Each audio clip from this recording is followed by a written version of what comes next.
Certainly spending has been crushed. So, Michael, the flip side to this, I mean, the opposition has a lot invested in this too, doesn't it? Because, it doesn't really matter what policies are presented. Yes, they can change some things around the tax cuts, maybe the nuclear policy is eventually announced.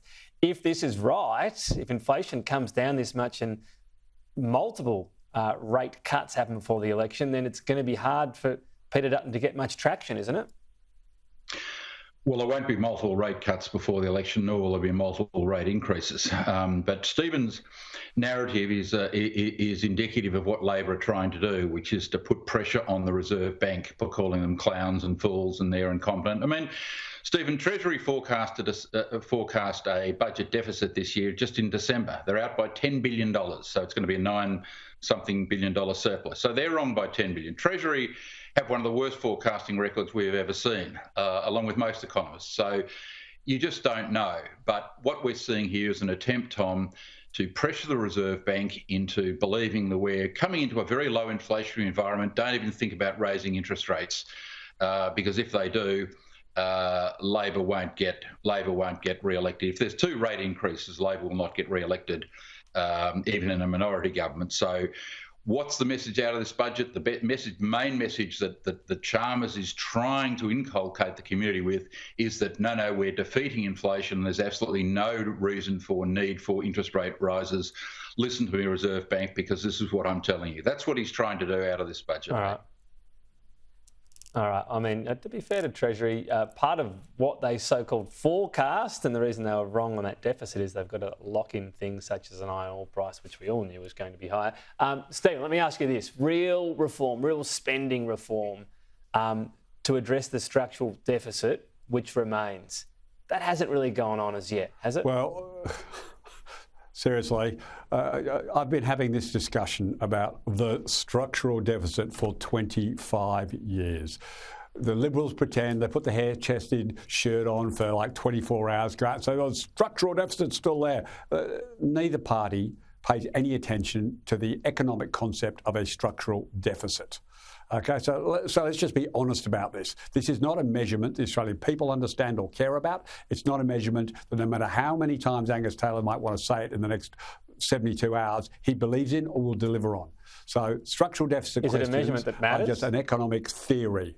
No, it's not, because for 25 years, no one's I'm struggling. There might be 1 or 2 budgets over 25, 30 years I've been involved in politics that's actually done something about the structural deficit. Nobody Well, there was the pays Abbott any one. attention That was pretty keen to address that, wasn't it? I said one or two. Yeah. Yeah, well, that went down in flames and cost them Tony Abbott his prime ministership. So, look, good luck to people who want to advocate for structural reform around that. I'm just pointing out that was the one that sort of jumps to mind. All right. Well, let me ask you this, Michael, because the coalition's talking about spending restraint. Now, they've got what they call the speed limit, 23.9%. Sounds very arbitrary to me, but there you go. God. Of spending to GDP. It's just totally fictitious. It's Michael's age divided by 2. But well, that's a bit unkind.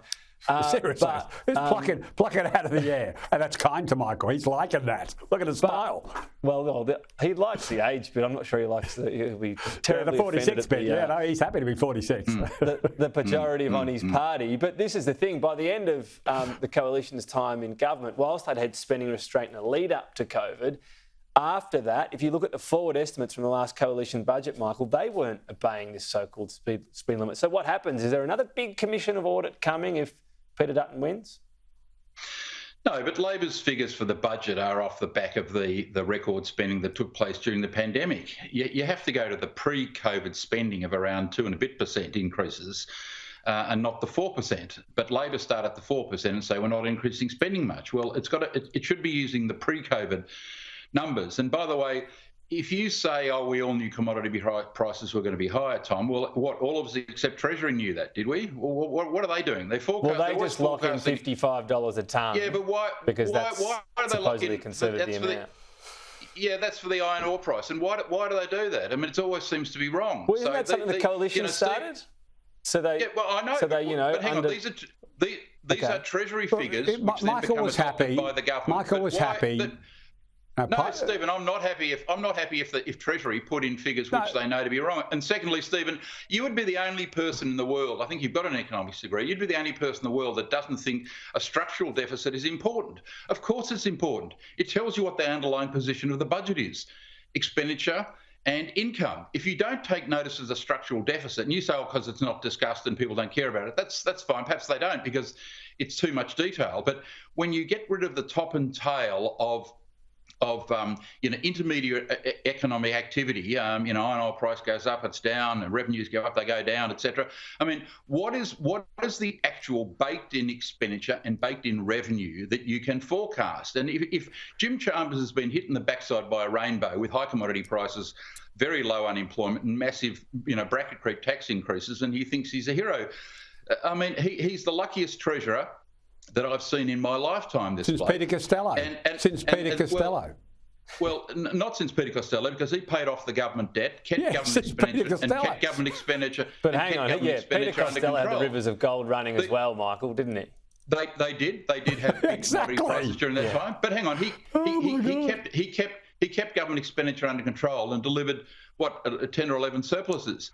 And they weren't all good economic times, by the way. There were some difficult economic times. But Chalmers is now going to forecast deficits for the next three years going out to 27, 28. A few budget watchers suggest some of the sort of locked-in benefits, in particular around super and so on, were things that Labor and then the Coalition had to try to unwind for many years. But anyway, I'll end it on that comment. Michael, you can clip me later if that was unfair. I will. Stephen, Michael, I know you will. Always appreciate your time. Thank you.